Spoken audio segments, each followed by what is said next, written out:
Hello YouTube, I just wanted to make a quick video here.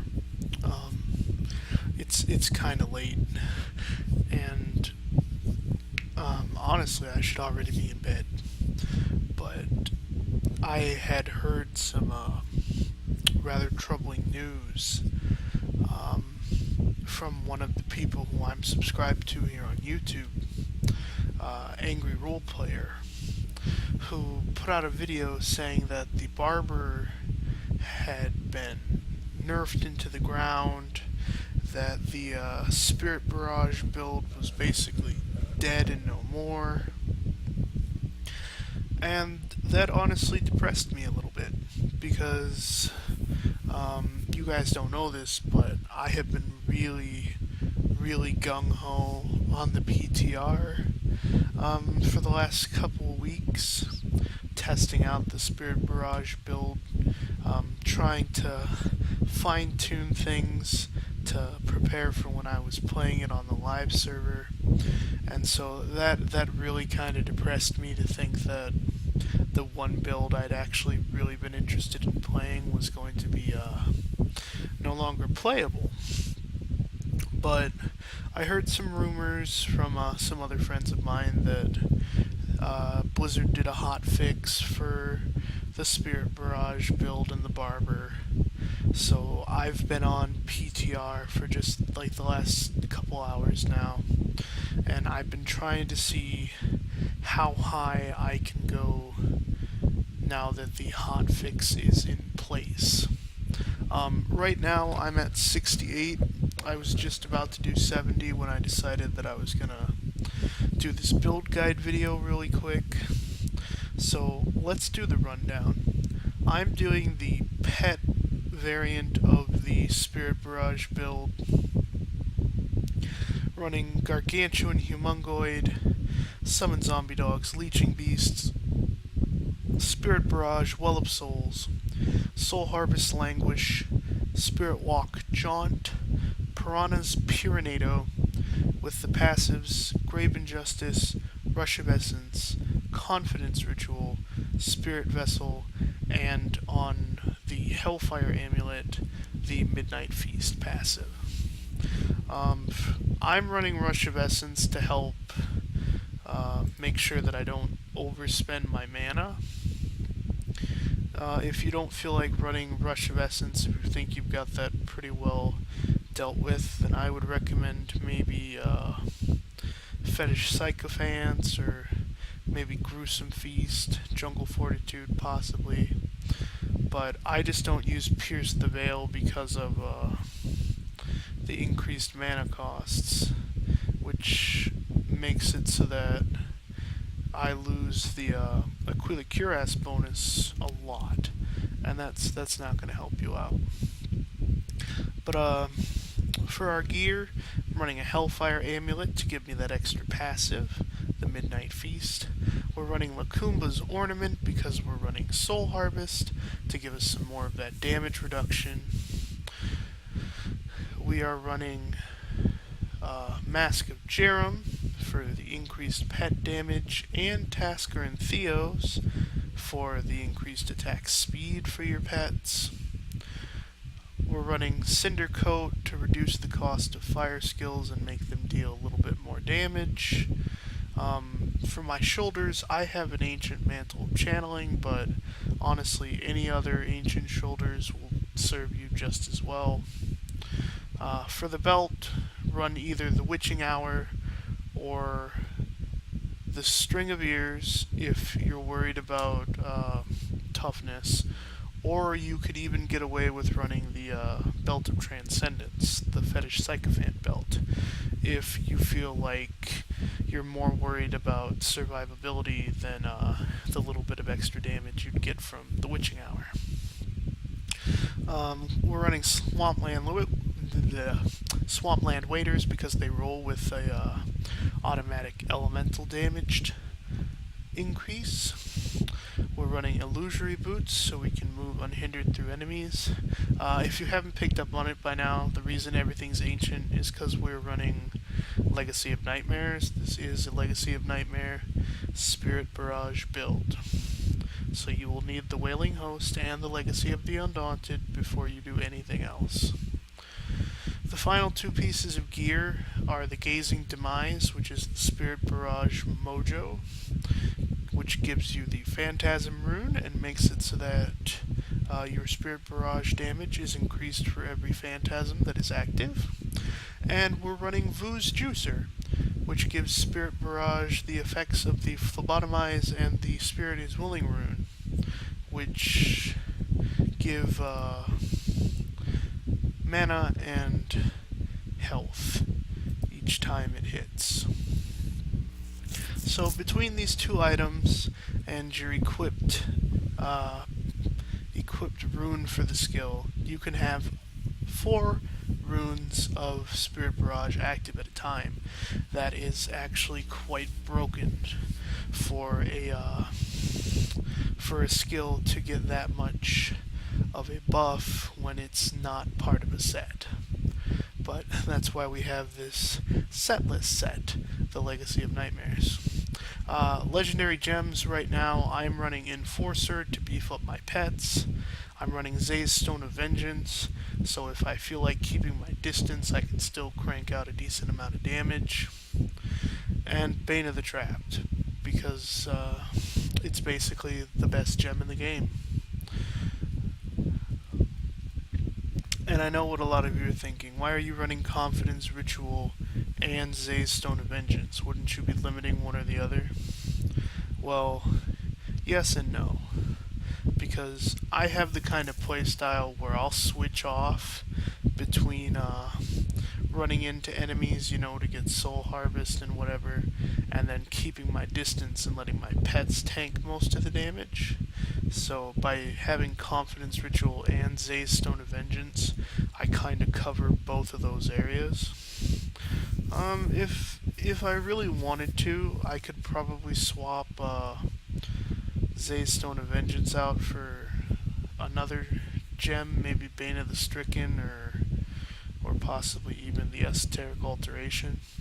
But I'd need to do a little bit more testing before I could be sure on that. For now, this is just what I'm running. This is what I've found to work pretty well, for me at least, and that's what I'm going with for now. Over here in the Kanai Cube passives, we of course need the Barber. This is what makes the whole build really do the amount of damage that it does. We're running the Aquila Cuirass here in the cube, so that while above 90% primary resource, we gain that 50% damage reduction, which will help us out immensely in the higher difficulty Greater Rips. And then we're running the Short Man's Finger to give us the extra stronger Gargantuans. Paragon point allotment is commonsensical at this point. You can either start by maxing out your mana and movement speed, and then pour it into intelligence, or just deal with your movement speed and then intelligence. For the last 3 tabs, it is honestly up to you how you want to do this. As a general rule of thumb, I tend to start with the critical hit chance and damage, and then I worry about the other 2. But these last 2 tabs are entirely really up to you. The utility one, you'd probably be wiser starting with area damage and resource cost, and then worrying about the other 2, but it's not really a deal breaker. So before the hotfix was put into place, the Barber had been nerfed so horrifically that I think I was struggling to even do like rank 60 Greater Rips. And now that it's been hotfixed, I was able to complete a 68, but it wasn't without difficulty. The Rift Guardian took quite a while, but just to give you an idea, we'll run this rank 70 and see how we do.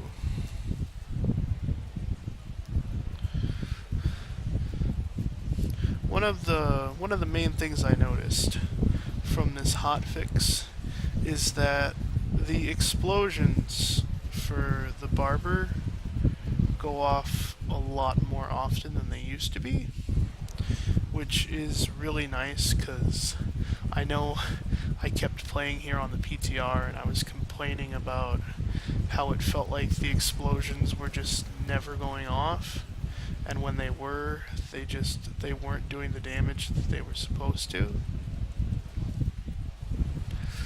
But for the most part, I feel like that may have been fixed now. There's probably still a little bit of retooling that needs to get done, but for the most part, at least it's not garbage anymore like it was when they nerfed it. Oh my god, these fucking things. Just die already. There.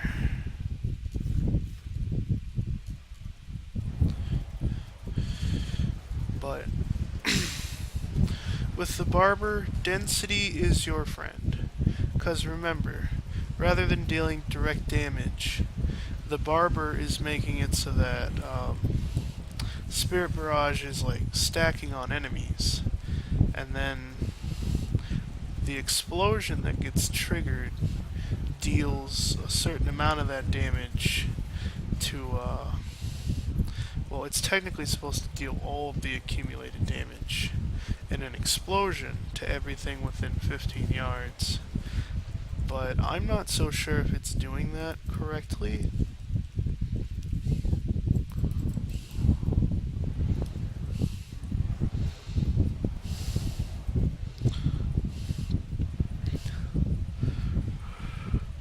But see, this is what I meant by sometimes you need to keep your distance. And because of that, the Say's Stone of Vengeance is actually really handy. Because I'm not sacrificing all of my damage. Oh my god. I hate terror demons. Like, so much. Because they always get the shittiest affixes. Like, they either breathe fire, or they're molten, or they have poison damage, or... Like, honestly, it's just a huge drag to have to deal with them.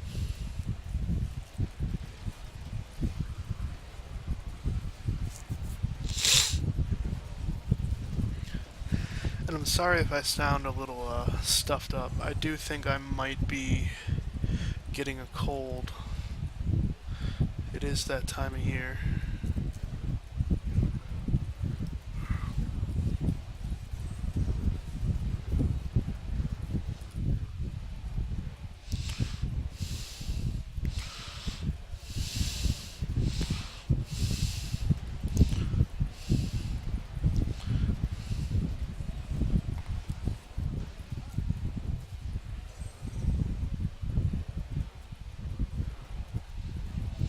Alright, we are just gonna skip these guys. Or grab this pylon, maybe that'll help. Because that shit is for the birds. I'm not gonna risk looking like a scrub here because of some really shitty affix deletes.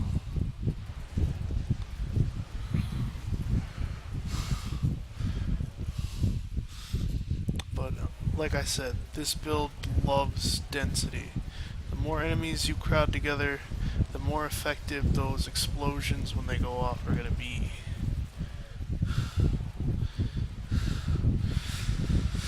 And that's the key. You want these explosions as strong as possible.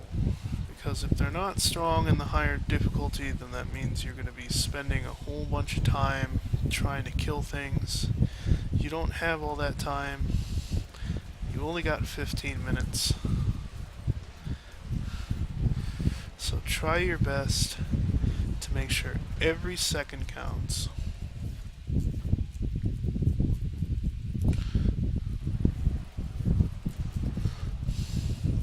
And maybe if you only see a few enemies gathered together, why don't you go ahead and run around the board maybe a little bit?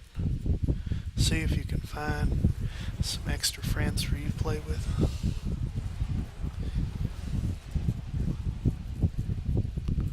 Ooh, shield pylon.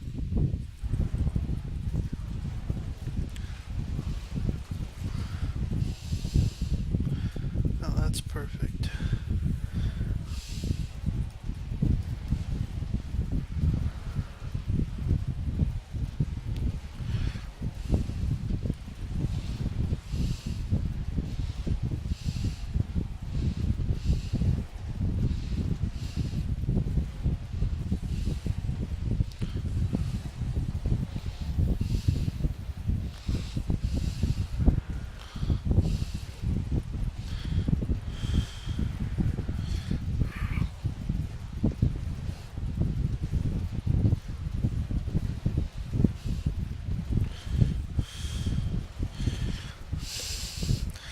Whew, there we go.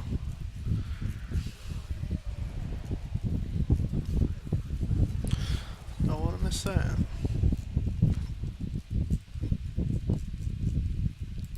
Next floor.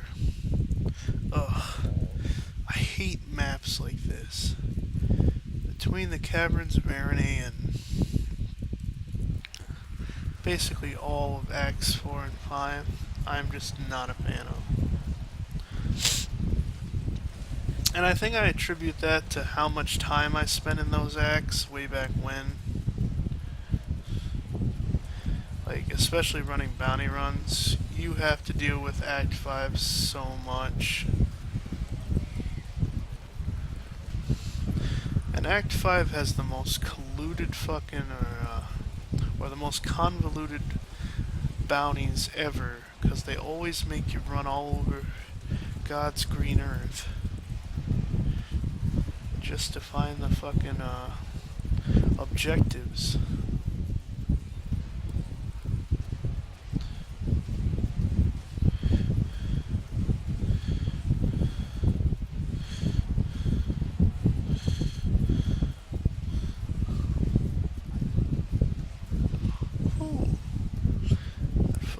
Almost one-shot me.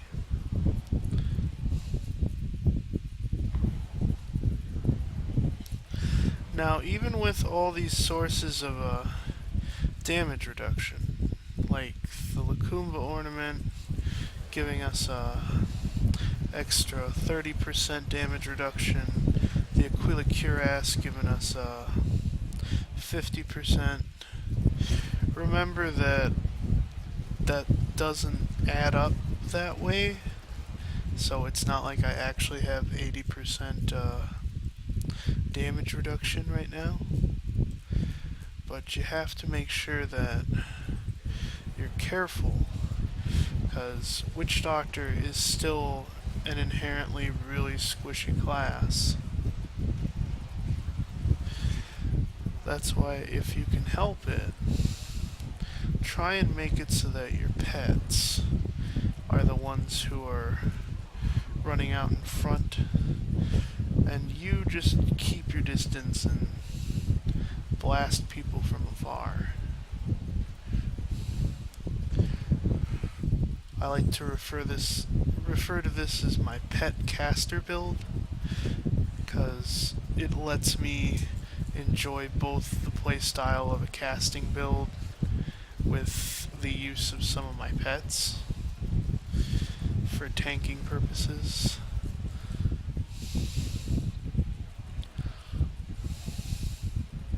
And here's another reason why I love Zay's Stone of Vengeance. Because for knockback enemies who will send you like halfway across the room, it means that he's only helping my cause. Because the further away I get from him, the more damage I start doing to him. And I think even he realized that, because he got a little closer to me when I was talking about that.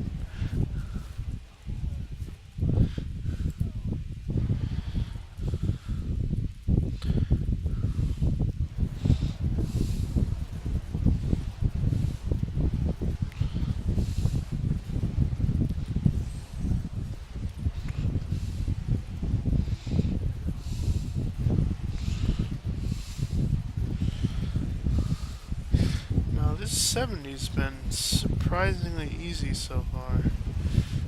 I know I probably shouldn't say that since I still got a ways to go plus the Rift Guardian, and my time's 3/4 of the way done. It's probably because I wasted all that time with those terror demons earlier.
Alright, so we've got Escondio. I hate him and his fucking arcane.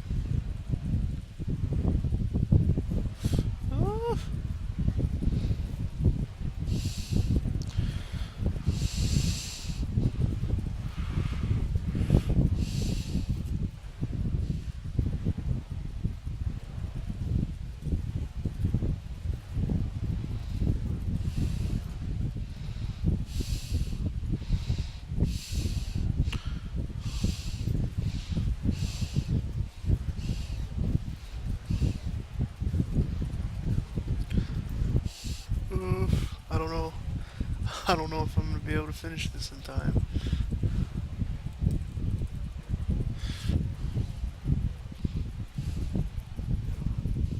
Oof. That certainly didn't help.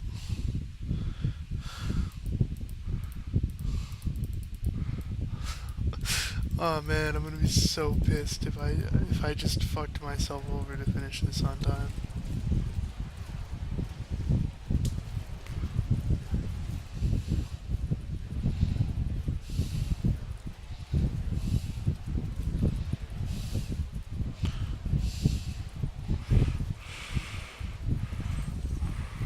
Oof.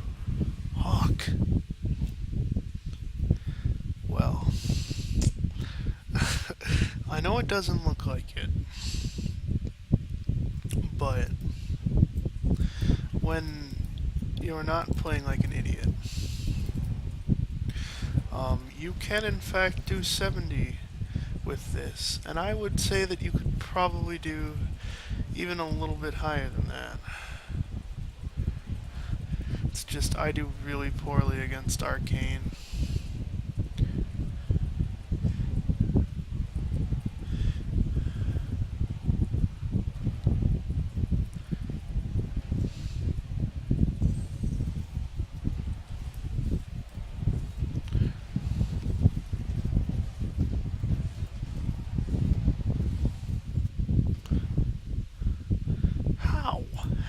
he kill me?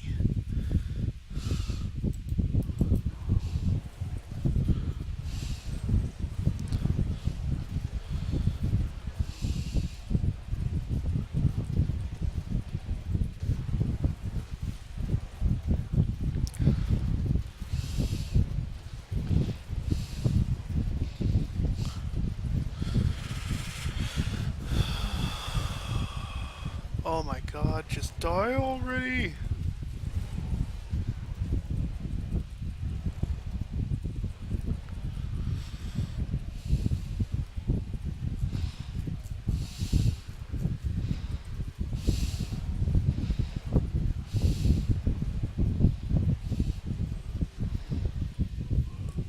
Oh my god. I fucking hate him so much.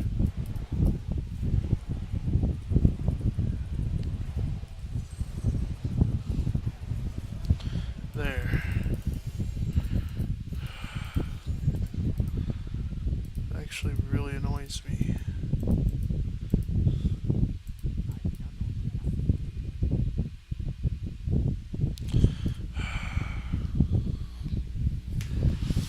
Well, guys, as bad as that may have made me look, you can in fact run 70 with this build. I would imagine with good crowd density and with favorable conditions, shall we say, I'm sure that you would be more than capable of tackling above 70 content. I wouldn't say you're probably going to be able to go too much higher in the 70s, maybe mid-70s given how it's been nerfed. But for now, I want to say that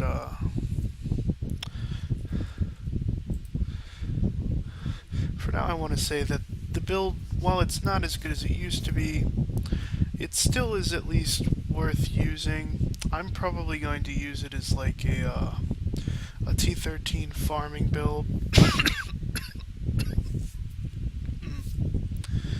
But I'm going to let you guys go. I'm going to go rest. So I hope you enjoyed the video. If you did, go ahead and give me a like down below. Every single like that I get on my channel is greatly appreciated. It helps me greatly.